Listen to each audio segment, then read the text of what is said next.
Il est écrit dans Luc au chapitre 14, verset 27, « Quiconque ne porte pas sa croix et ne me suit pas ne peut être mon disciple. » Chacun donne sa propre interprétation de cette déclaration parce qu'elle est justement toujours citée hors de son contexte. Je le dis toujours dans mes enseignements et je le dis encore ici, mais c'est très important d'étudier la parole de Dieu contextuellement.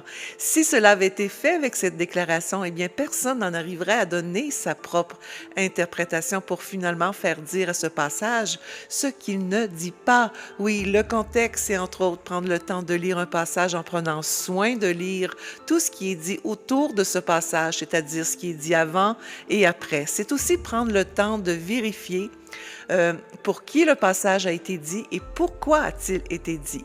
Donc, je vais aborder ces trois facteurs avec toi. Commençons par vérifier ce qui est dit avant le verset 27, c'est-à-dire dès le verset 25 que je cite. « Une grande foule l'accompagnait.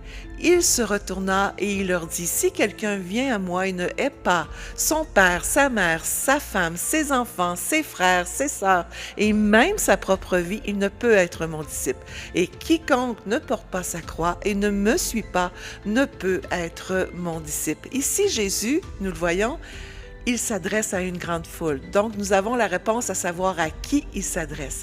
Et cette grande foule qui suivait Jésus était présente que pour en apprendre davantage à son sujet, sans pour autant avoir reconnu en lui qu'il était leur sauveur. Ils suivaient Jésus que pour des raisons religieuses. Et le Seigneur n'était pas à l'aise avec ça, bien évidemment.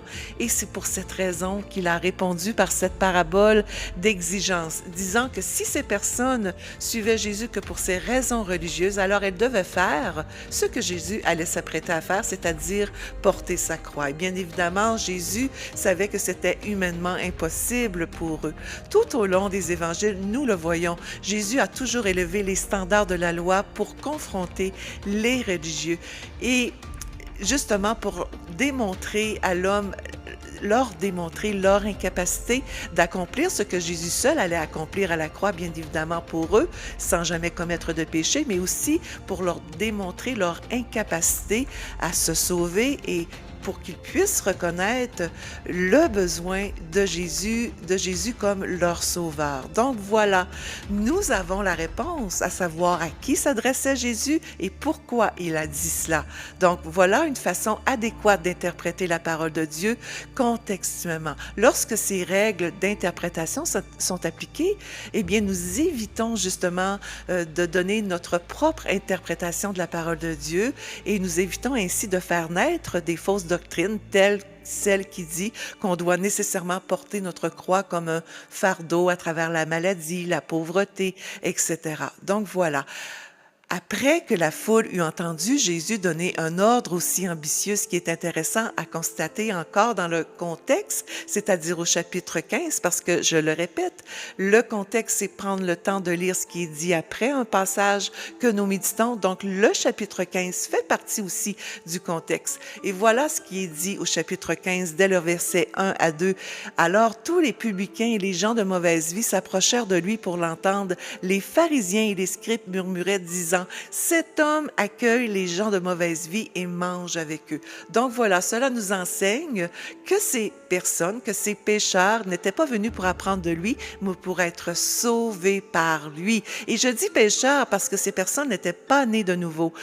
Ils n'avaient pas reçu cette nature de juste que nous avons tous reçue en Jésus-Christ. Donc c'est pour cette raison, mais nous en Christ, nous ne sommes plus des pécheurs, mais la justice de Dieu en Jésus-Christ. Donc voilà, Jésus, au chapitre 15, justement, a partagé avec eux trois belles paraboles qui illustrent sa grâce pour les servir. La raison pour laquelle Dieu sauve les gens est claire dans ces paraboles, c'est simplement parce que cela lui procure de la joie d'être un sauveur. Amen. Voilà, c'est cela qui fait partie du contexte. Amen. Et jamais Jésus ne leur a donné l'illustration qu'ils devaient porter leur croix pour être sauvés. Absolument pas. Est-ce que Jésus a dit à cette femme prise en flagrant délit d'adultère, ce paralytique, cette femme courbée depuis 18 ans déjà, la femme à la perte de sang, ce mendiant aveugle de naissance, qu'ils devaient porter leur croix pour être sauvés? Bien évidemment que non. Donc voilà.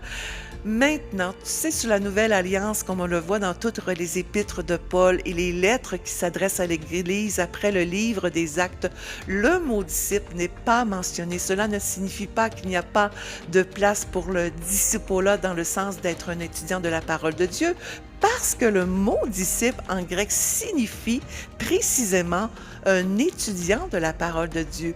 Mais justement, il n'est pas juste d'exalter l'enseignement du discipolat au-dessus de la filiation et de la grâce. Nous sommes des enfants de Dieu et nous sommes aussi appelés chrétiens. Les disciples d'Antioche ne se sont pas qualifiés de chrétiens, mais c'est le Saint-Esprit qui les a révélés comme tels dans Actes 11, 26. Et après cela, Dieu n'a jamais plus utilisé le mot disciple dans le Nouveau Testament. Donc, il faut savoir que les 70 personnes qui ont suivi Jésus étaient des disciples, mais beaucoup de ces personnes se sont justement éloignées de lui parce qu'ils ne voulaient pas recevoir, accepter que c'était la grâce de Dieu qui pouvait les sauver, qu'ils avaient besoin de Jésus pour être sauvés. Ils ont préféré s'accrocher à leurs croyances religieuses. Et voilà, on peut être un disciple et ne pas être sauvé. Mais c'est cela, lorsque nous sommes un enfant de Dieu, le Saint-Esprit rend témoignage à notre esprit que nous sommes enfants de Dieu et non des disciples. Amen, voilà. Maintenant, et dans tous les cas, comme je l'ai dit tout à l'heure, la plupart des croyants interprètent cette déclaration de Jésus comme si on devait porter notre croix à travers, comme un fardeau en lien à travers la maladie, la pauvreté, voire mourir à soi-même, payer le prix pour suivre Jésus, oui, mourir à soi-même, etc., se sacrifier pour suivre Jésus. Non, ce n'est absolument pas cela la bonne interprétation. Nous le constatons maintenant. Donc, si c'était le cas, Dieu n'aurait pas envoyé Jésus mourir à la croix pour nous. Non, Jésus à la croix nous a rachetés de la malédiction de la loi et donc de la maladie et de la pauvreté. Et nous n'avons pas à se sacrifier, payer le prix. C'est Jésus qui a payé le prix pour nous. Donc voilà, la croix, c'est une puissance et c'est notre victoire. Amen. Ne laisse personne t'enseigner que tu dois porter ta croix par la maladie et la pauvreté. Ne fais surtout pas cette erreur, non. Et tu sais, tu connais sans doute cette déclaration de Matthieu, dans Matthieu, chapitre 27, verset 32, qui dit « Et lorsqu'ils sortirent, ils rencontrèrent un homme appelé Simon, et ils le forcèrent. Ils le forcèrent à porter la croix de Jésus. » Cela peut sembler comme un geste de compassion, mais cela n'en est absolument rien. Non, le forcèrent, ce mot en grec signifie contraindre quelqu'un à faire un voyage avec un fardeau. Voilà, est-ce que lorsqu'on a de la compassion pour quelqu'un, on n'est pas contraint et on le fait parce que ça vient du cœur? Amen, on ne se force pas lorsque nous avons de la compassion pour une personne. Donc voilà, nous voyons que l'ennemi était derrière tout cela, bien évidemment. Et voilà, Jésus a dit que son fardeau était doux et léger. Et voilà, c'est Jésus qui a porté la croix d'une manière volontaire. Personne ne l'a forcé.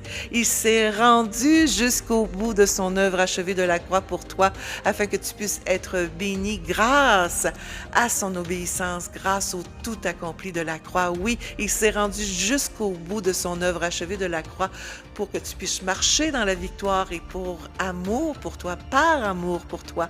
N'oublie jamais cela. Donc, ce qui allait se produire à la croix, c'est donc produit pour toi. Tu es dans une position de victoire, totalement, oui. Et la foi que tu places dans l'œuvre achevée de la croix pour toi est une position de repos. La foi, c'est le repos, parce que c'est Jésus qui a tout fait à ta place. Amen, voilà.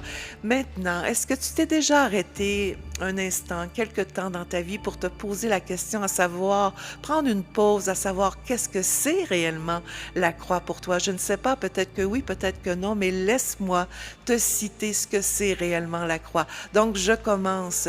Et prends le temps de t'arrêter sur ces vérités parce que la croix, justement, c'est une puissance. Elle t'élève. Elle n'est pas là pour mettre un fardeau sur toi, mais pour t'élever. Donc, je cite, « La croix, c'est que tu n'as plus à dépendre de tes œuvres pour recevoir les bénédictions de Dieu parce que Jésus a répondu à toutes les exigences de la loi en ta faveur. » que tu peux goûter aux bénédictions de Dieu grâce à Christ qui a été maudit à la croix pour toi, que Dieu t'offre sa justice par l'œuvre achevée de Jésus, que le sang de Jésus a effacé tous tes péchés passés, présents et futurs d'une manière complète et parfaite, une fois pour toutes, que ta nature pécheresse n'a plus de pouvoir sur toi, tout simplement parce que Jésus s'en est chargé pour toi à la croix. Donc, c'est pour cette raison que tu es maintenant la justice de Dieu en Jésus-Christ. Donc, grâce à la croix, tu ne peux plus être condamné par cette nature pécheresse, ce qui t'enseigne que le diable n'a plus aucun droit légal sur ta vie. Amen. Grâce à la croix, tu es maintenant sous la grâce et non sous la loi. La croix te donne la puissance de régner sur ton péché avec l'abondance de la grâce envers toi et le don de ta justice en Christ. Grâce à la croix, tu peux vivre dans une proximité et une communion des plus intimes et des plus profondes avec Dieu parce qu'il est ton Père. Il n'y a pas de distance entre Dieu et toi parce qu'il est maintenant ton Père. Oui, que tu es maintenant réconcilié avec Dieu, justement grâce à Jésus. Dieu est ton Père. Oui, que tu es justifié par la foi en Jésus et qu'aucun péché ne peut être retenu contre toi, qu'il est complètement exclu de la volonté de Dieu que tu aies conscience de tes péchés. Amen. Tu dois avoir toujours conscience de ta justice en Christ. Que sous la loi, Dieu retenait les fautes jusqu'à la 3e et la 4e génération, mais que sous la nouvelle alliance de la grâce, Dieu ne se souvient plus de tes péchés grâce à l'œuvre achevée de la croix. Que tu es maintenant libéré du poids de la culpabilité et de la condamnation liée à tes péchés passés, présents et futurs. Amen, grâce à la croix. La croix te rappelle que Christ doit être le centre de ta vie et non ton péché, que grâce à la croix, Jésus a vaincu les œuvres du diable pour toi et qu'il t'a donné l'autorité d'interdire toutes ces œuvres dans ta vie. Grâce à la croix, tu peux être pleinement confiant, confiante et en sécurité en Christ parce qu'à présent, en cet instant même, tu regardes à Jésus et non plus à toi-même, qu'il n'est plus question de fixer tes regards sur ton obéissance, ta propre obéissance en fonction de tes œuvres, tes performances, etc. pour être béni parce que tu es béni grâce à l'obéissance de Christ pour recevoir ces bénédictions. Je dis bien de Christ et non à Christ, dans le sens que oui, grâce à Jésus, tu as été guéri par ses meurtrissures. Ce n'est pas en fonction de ton obéissance que tu as été guéri, mais en fonction de l'obéissance de Jésus. Amen. Maintenant, grâce à la croix, Jésus est celui qui te qualifie pour que tu puisses recevoir toutes les bénédictions de Dieu parce que Jésus a obéi à tous les commandements de Dieu d'une manière parfaite. Il a répondu à toutes les exigences de la loi. Il a répondu à toutes les conditions de la loi afin que tu sois béni sur la seule base de l'obéissance de ta foi dans ce que Jésus a fait pour toi à la croix. C'est pour cette raison que Jésus a pu s'écrier « Tout est accompli ». Voilà, tu as tout reçu. La croix, c'est une puissance. La croix, c'est ta victoire. La croix n'est pas un fardeau. Amen. Je te laisse méditer sur tout ce que je viens de te partager. Prends le temps de t'arrêter sur tout cela. Donc, je te dis bonne méditation et bonne réflexion. Bye bye.